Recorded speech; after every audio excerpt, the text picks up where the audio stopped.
Welcome back to the channel.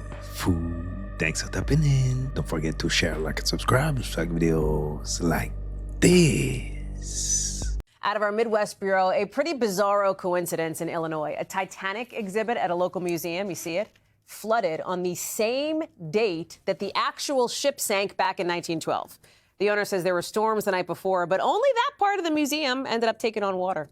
Artemis astronauts are caught being paid actors, allegedly, which means this whole thing could be fake, allegedly. This is astronaut Christina Cox. She was up there. She was the only female up there in several of the videos, but here she is again.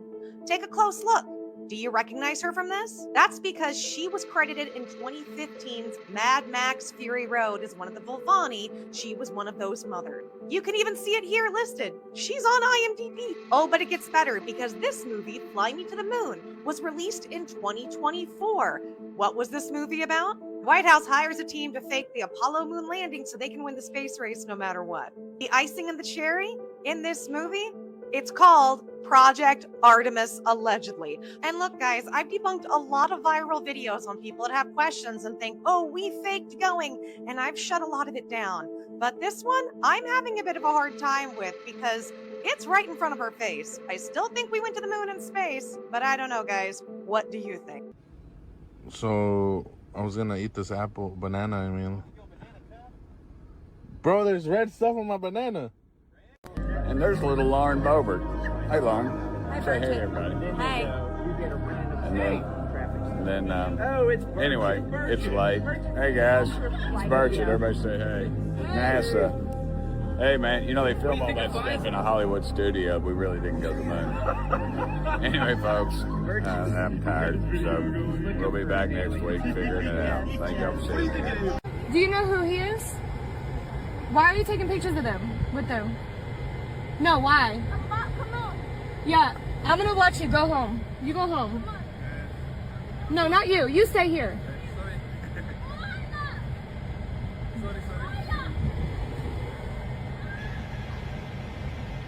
Yeah, run! Hey! Walk with them! Prince! Prince! Walk with them. Walk them home. You're not Prince. You look like Prince. But you, I know you. Walk with them. I don't know who this guy is, but he's taking pictures of them little girls. Go. Take them home. Them right there. Take them home. Make sure they make it home. Janaya, I forget her name.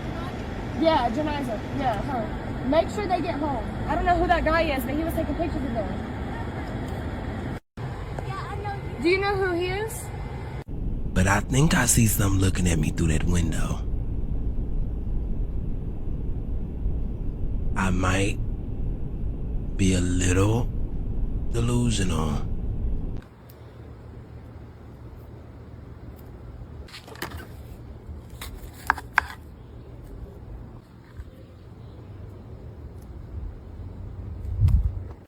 I'm so shocked at what I've just seen. I'm at the Home Museum in London, and this is what their prediction of the future for our food. What's It this? is absolutely shocking.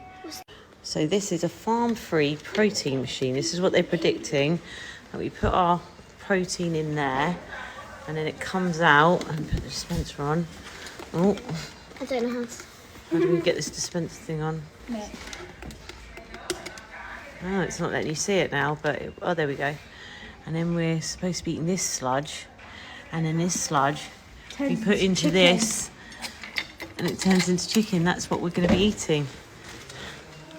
Farm-free protein machine, the predictions for the future. What do you reckon? A lot of things happening today that could potentially limit our risk of severe weather later tonight, but if they don't change the atmosphere, then we're still primed for severe weather tonight. They're still putting more stuff in our food. So we are trying to microwave some black beans. They're originally in a can. They were cooked though, and we're just warming them up.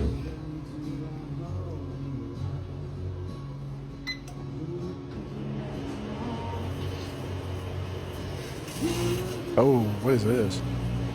Look at that.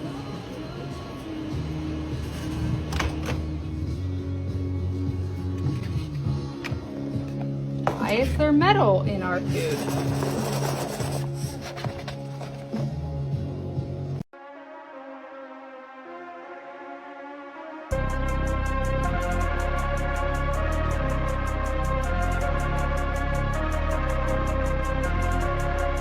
Bro is experiencing a past memory.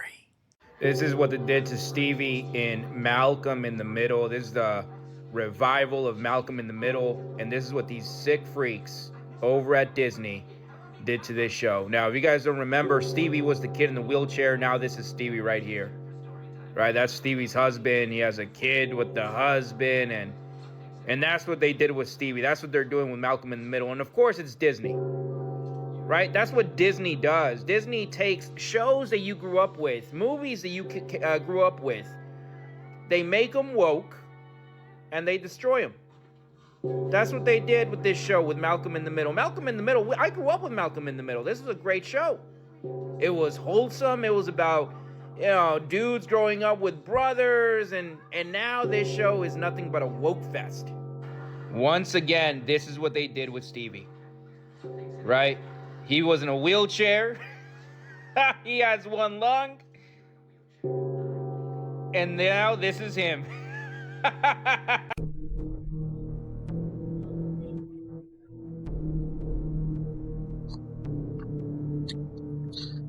If the sky has blood in it, blue and red make purple. Imitation eggs might be replacing real ones, and this Dunkin' customer caught it on camera, peeling the yolk off like paint. This reheated puck is made without cracking a single egg. Dunkin's egg is held together with 12 ingredients. It starts as liquefied factory yolks, stretched with soybean oil, then seared at 70 degrees in industrial pipes. That slurry gets drenched in tap water and bulked with the same thickener used in latex paint, then frozen for weeks, shipped and cooked for the third time in a microwave. Subway, Burger King, and Starbucks scanned the same industrial eggs, thickened with a gum linked to gut damage. Comment exposure to scan your food. The adults are abducted, and men are connected to machines in which semen is removed. And that kind of semen is then mixed with their own DNA. And that's put inside of a woman who's abducted. So if you're a female who's abducted, then you get impregnated. And so people go to their doctor and they say, like, what's going on? And the doctor says, congratulations, you're pregnant. And the woman's like, but I haven't even had relations. I'm not interested in getting pregnant. I don't even have a man in my life. And the doctor is like, well, you know, you're pregnant. What are you talking about? Ma'am, you're lying. Yeah, ma'am, you're lying. Exactly, right? So then in the first trimester, the woman is abducted again, and the baby, the fetus is removed. And that's when women go to the doctor, and the doctor is like, oh, you had a miscarriage. And she's like, well, I know if I had a miscarriage. And they're usually diagnosed with this thing that pseudocyosis. It kind of says that, look, you want to get pregnant so bad, you wanted it so bad, that your hormones like indicated that. So we got a false test results. And the woman's like pulling her hair out. It's like, I had no intention of. So that's one aspect, is that humans are used as a reproductive system that mixes their DNA and ours. When you say their DNA, what do you mean by they? Like the aliens. The aliens. Yes. So it's not that they're mixing human DNA with human DNA. You're talking about alien DNA being mixed with human DNA to create hybrids. Through these abductions. Okay, gotcha. The fetus is removed, and they're put inside of these glass containers. And I have lots of drawings of it. And you'll see that the penmanship is different. Like one guy draws it this, but it's all the same. Rooms for these glass containers, and there's a liquid inside of it. Once it comes to full gestation, women are given the babies to hold. Apparently physical contact is needed to, bring it to life completely. You always have functions when you're abducted. So this function is one in which where you're in a room and you see different hybrids, and you're supposed to pick the ones that look the most human, that would be able to just go into a crowd and no one would notice anything different about them. They kind of, take DNA from hybrids and mix it again until they create something that looks very human. And now you'll pick you say that guy. These are the ones that look really human. That's one of your functions. You're under neurological control. You're calm and you answer the questions you're asked. You do what you're told.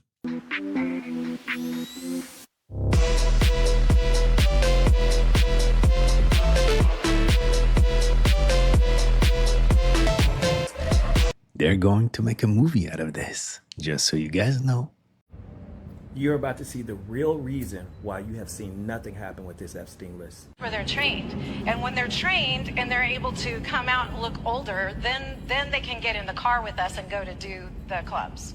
So we're getting the picture here. Our team's on the ground, and all of a sudden she goes, "Hey, we're going to be on tour for the next 3 weeks. Where are you going?" She gives us the locations. So our team's planning to follow. We're looking for an opportunity to just snatch this girl, right? But we know we're dealing with a lot. What happens if the 9-year-old when you guys are gone? Oh, she goes to a warehouse. What warehouse? I don't know. We don't know. They go to the warehouse. That's where the kids go when the other ones are on a tour. One team follows the 9-year-olds to the warehouse. One team follows the other girls on tour. At the warehouse, believe it or not, there are a bunch of kids, and it's completely controlled by black SUVs and obviously mafia of some kind who are completely controlling this property. We flew drones to monitor the property. We decide, based on the number of bad guys there, that we need a 3-letter agency to help us out. So I get on the phone with my contact with a 3-letter agency. The agency says, yes, we'll call our counterparts, and we're going to send a team to go raid that place. Guess what really happened? Now, we're flying drones over, and we have surveillance on the ground. That 3-letter agency rolls up, knocks on the door, tips everybody off. Everybody in the building gets into their vehicles and disappears. And we get a call, "Oh yeah, we searched the property, there's nobody there. You guys are crazy." But we watched that all happen. What is she wearing today? I have my skin shoes on today. Oh, yeah, you do. Oh, my God, in person. In person. Oh, my God, look. Touch these shoes, baby. Oh, finally, I get to touch that skin. Wow, fuck. Yo. Let me tell you about the magician archetype that's within us all. The magician is that part of you that understands something important, that reality isn't fixed as it seems. It sees the hidden patterns, connections, and energies at play. The magician doesn't just observe reality or its rules, they reshape it into something completely different and new. With the right awareness and understanding, the magician knows that anything can be changed at will. This is mental alchemy at work. For example, take Dr. Strange. In the beginning of his journey, he's an egoistic, rigid neurosurgeon who views the world through a narrow, logical lens. But once he shifts his perception, he realizes that reality isn't fixed, it's flexible. Time can be bent and space can be manipulated. He realized his true power doesn't come from a magic spell book, but it comes from within, by mastering how reality actually works. As above, so below. As within, so without. Then there's Morpheus from the Matrix. He doesn't fight the system like everyone else does. Instead, he understands it, because he knows that the Matrix is an illusion built on perception. Rather than reacting to it, he moves through it with intention and awareness. Now that's the true embodiment of a magician. Not someone with just power, but someone with deep knowledge and understanding. And let's consider Gandalf. He doesn't just use magic, he also guides others. The true magician not just transforms reality, he also guides and helps others awaken. Now let's talk about the Mad Hatter from Alice in Wonderland. Often seen as a trickster, he embodies the chaotic, world-breaking nature of that archetype. Yet his creative enthusiasm and ability to manipulate Wonderland's physics connect him to the magician's power to reshape perception itself. Finally, there's Rick Sanchez. He navigates reality on a different level. Dimensions, timelines, quantum jumping, and superpositioning, all that confusion, and yet he still moves effortlessly through these realms because he understands that the rules aren't fixed. But here's the thing, the Mad Hatter and Rick represent the unbalanced magician. They possess awareness without intention and knowledge without grounding. Despite all their power, they still feel empty and alone. Shadow integration is a must for spiritual evolution. What all these characters have in common is their understanding that reality is shaped by belief, focus, and awareness. And once you grasp this, you'll too stop feeling controlled by life. The magician isn't about illusion, it's about mastery. Mastery over your mind, perception, and energy. Remember, this archetype is not just in movies, it's within you as well. Every time you shift your mindset, every time you change your perception or reclaim your focus, you step into that part of you. But here's the real question. Are you reacting to reality or are you learning how to shape it? Much love, and as always, walk in your God power.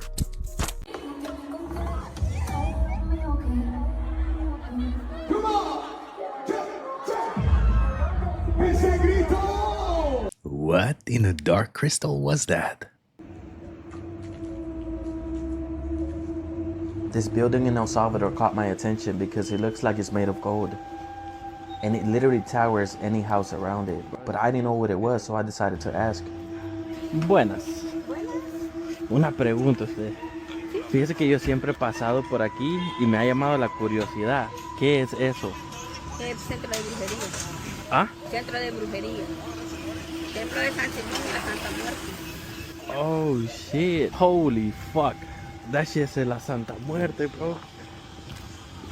Nah. Bro, she literally said that shit. Bro, just look at this shit though. Oh no, bro, look at that pigeon. Bro, it's literally at the door. Is that one of those ravens looking over Odin and shit? Oh, it is.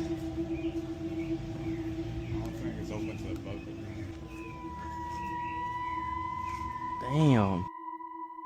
Ever since I got deported, it was very common to hear people talking about witchcraft and sorcery and black magic. And you know, the funniest thing is, right in front of it is a church. I just wonder what kind of brujeria happens inside of this temple. But to each his own. Everybody has their own beliefs.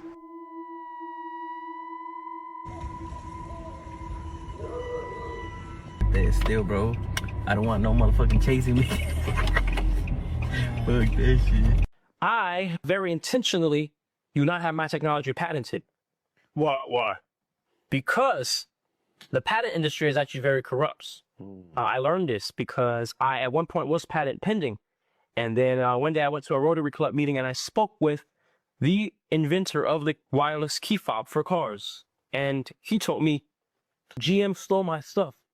So, and I said, well, you have a patent, didn't you? And he's like, yo, I have like 70 patents. And I've been to every country on earth almost. I'm like, so how'd they steal your stuff with the patent? He's like, because a patent doesn't mean anything to big players. All a patent is a means for you to go to court and say, hey, they infringed on my patent. But when you're in court, that's a whole different story. Now you're in court, and now you have to prove to the judge that they infringed on your patent. Now you need to fight their lawyers. Okay, you're an inventor, you came up with something, and you're fighting this big industry that has billions of dollars, and they can just go to court over and over and over again and take you and fight you and fight you and fight you until you have no money left. So even though you know they stole your thing, you can't prove it anymore because all they have to do is keep rebutting it in court over and over again. They have the funds to do that. You don't, because you're not GM. You're not whoever, you know? And so he told me, he's like, the trip is if you want something to be yours, because when you patent something, it becomes public knowledge. It gets published on the patent directory. I know that because I literally looked up patents for pyrolysis reactors to get inspiration to build mine. So that means anybody on earth can look up your patent and see how it was built, how it was made, and then make a copy, make a few changes, and then say it was theirs. And then you can go and fight them, but that takes time, that takes money, and then at some point, you can't do it anymore. You're trying to invent. You're not trying to be you know what I'm saying? Like, you're an inventor, not a lawyer. You're not trying to fight people in court for the rest of your life. So he told me that, and he's like, the key is really trade secrets. Think about it. He's like, Coca-Cola did not patent the Coca-Cola formula. Why? Because if they patented the formula, everybody would know it. Everybody would know it. Even though nobody can copy it, everybody would know it. And you best believe they copy it. Because guess what? In China, there's no patent law. It just goes to, that's why we have Chinese knockoffs of everything. They have no patent enforcement in China and so many other countries. So he was like, and guess what you had to do? You had to go and get a patent in every country on earth. You know how much that cost? So much money. And then you had to renew it. Yeah, And so you paid all this money that could have gone into your actual invention to get the patent, which means nothing because they'll just go and take it and copy it. Then you have to spend money fighting them in court. And then I heard the story from inventor after inventor after inventor, and they always said to me, trade secrets are the key. What's trade secrets? You just don't tell anybody. Trade secrets are things that you have that nobody knows. And I have a few trade secrets on my machine that nobody knows. That you can look at my machine on a video camera and not know these certain particular material sciences or where. Talking stuff here with details. Exactly. But I have another play. So there's this thing called public domain. Once you have something published online for over a year, nobody can patent it. All my machines are public domain. Nobody can patent any of my machines because they've all been visible in the public for over a year. And that's because you're putting them on social media. Exactly. So that saves things, because now there's no way a company can come and just shelf it, patent what I made, copy it and shelf it and hide it. But then here's another approach I'm doing. I'm like, I do have trade secrets that I have, yes. The truth is, you will always have copycats. That is what it is. That's just how the world works. That's just how the market works. The key is being first to market.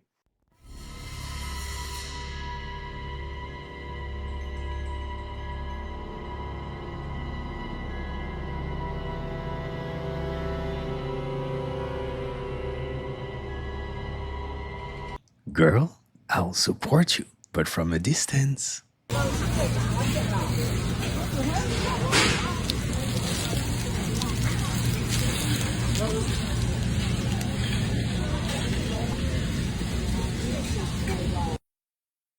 Could this just be a wild coincidence? So just a week ago, I posted this video talking about the 9 different scientists that went missing or unalived in the last couple of years. And in the last week, since I posted this, 2 more have been added to that list. But that's not even what this post is about. That's just a strange coincidence. I simply wanted to reference this video because in it I speculated that the Artemis mission was actually a DART mission. And I have not heard anyone else say the same thing.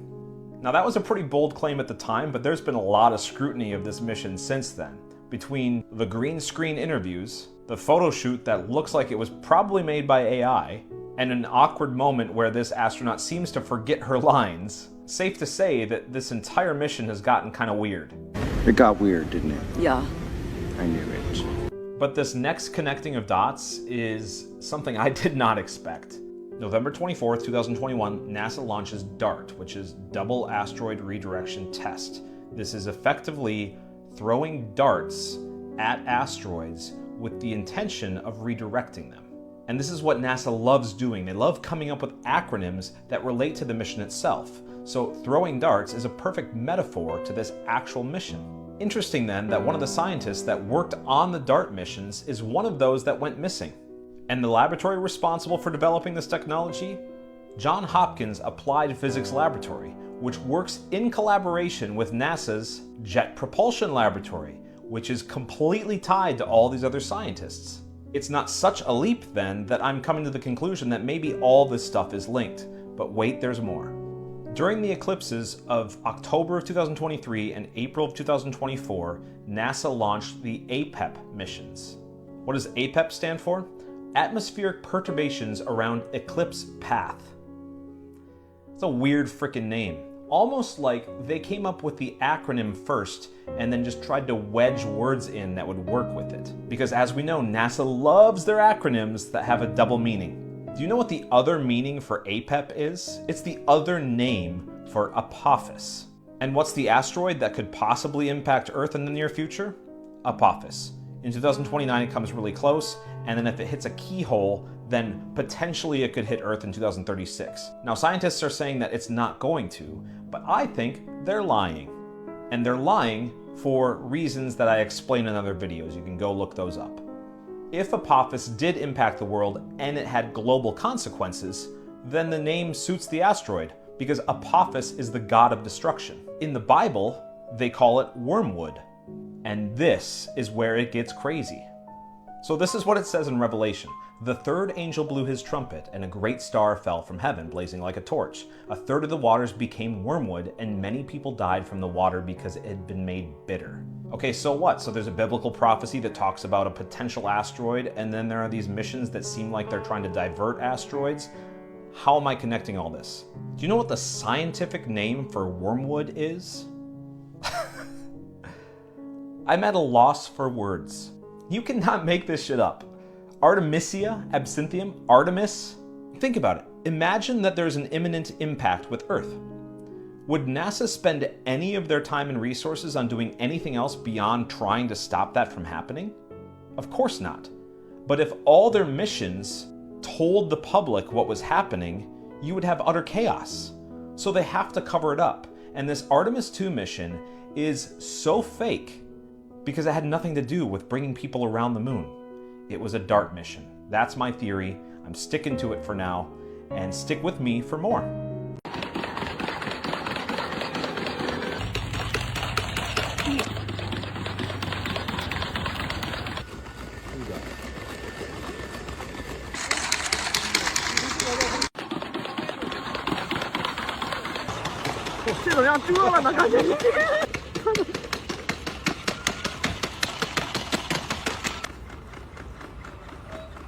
The scary part, they don't get tired.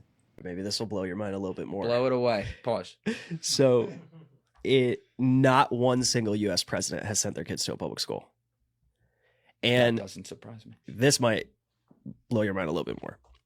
Horace Mann, the guy that created this whole system, right? Homeschooled his kids. God damn it. He had 3 sons. God damn it. He homeschooled them. So you're 100% spot on. It's an elitist system. It was built by the elites, and they didn't even send their kids to it. Let that sink in. We all went through a system that they themselves created, and they didn't even send their kids to it.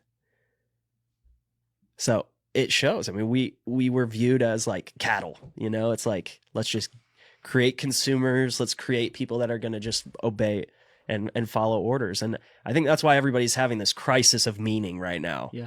Where it's like, what does this all mean? We're just consuming things? And it's like, no, that's not how God intended it to be. You know, it's just how the system was captured. You study a lot of history. I like that. That's how you learn things, but it is, you know, and I try to, I'm an optimist, and I also try to be like, let's pull it back to equilibrium and all that. Mm-hmm. But when you see the patterns as they are right now across every level of society, I don't need to list them all off. You know what I'm talking about. We're hitting on one of them today, but if this does not change at some point and people continue to fall in the spread of the wealth gap and meaninglessness, you will have a French Revolution moment. Big time. People think that, that can't happen in fucking 2020. Bitch, they were fucking burning cities 5 years ago because they were bored for 3 months on the couch. You know what I mean? And that wouldn't be good for anybody. We could rug the system pretty easily, actually. It's just we've all been kind of pitted against each other. Yes. It's all of us are paying taxes. If we all stopped paying taxes, they would have no money.